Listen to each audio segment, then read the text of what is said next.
বৃষ্টি আটকাতে পারেনি টাইগারদের। প্রথম ম্যাচে হারের পর টানা দ্বিতীয় জয় তুলে নিল আজিজুল হাকিমের দল। শ্রীলঙ্কার যুবকদের বিপক্ষে ওয়ানডে সিরিজে 2-1 ব্যবধানে এগিয়ে গেল বাংলাদেশ অনূর্ধ্ব-19 দল। কলম্বিয়ায় বৃষ্টিবিঘ্নিত ম্যাচে 28 ওভারে 2 উইকেটে 144 রান তোলে বাংলাদেশ। আজিজুল হাকিম করেন 84 বলে 67 রান ও জাওয়াদ আরবার করেন 38 বলে 38 রান। রিজওয়ান হাসান অপরাজিত থাকে 24 বলে।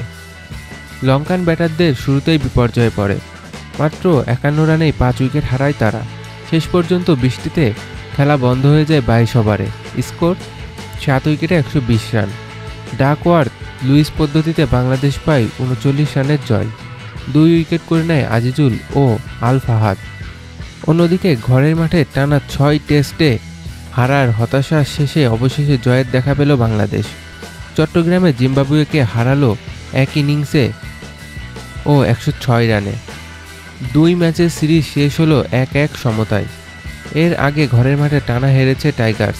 দক্ষিণ আফ্রিকার কাছে 2টি, শ্রীলঙ্কার কাছে 2টি ও নিউজিল্যান্ডের কাছে 1টি টেস্ট। সেই হতাশার গোড়া এবার খুলে ফেলল শান্ত তামিমরা।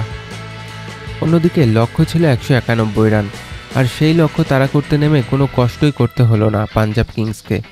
প্রিয়াংশর আরিয়ার ঝড়ো শুরু, তারপর প্রভসিমান সিং ও অধিনায়ক শ্রেয়াস আয়ারের দুর্দান্ত ব্যাটিং সব মিলিয়ে 4 উইকেট আর 2 বল হাতে রেখেই ঘরের মাঠে চেন্নাইকে হারিয়ে দিল পাঞ্জাব।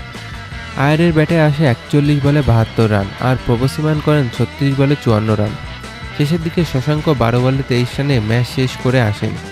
জাদেজার 1 ওভারে টানা 4 ছক্কায়। চেন্নাইয়ের ইনিংসটা ছিল খুবই স্লো। রাশেদ, আয়ুষ আর জাদেজা দ্রুতই আউট হয়ে বসেন।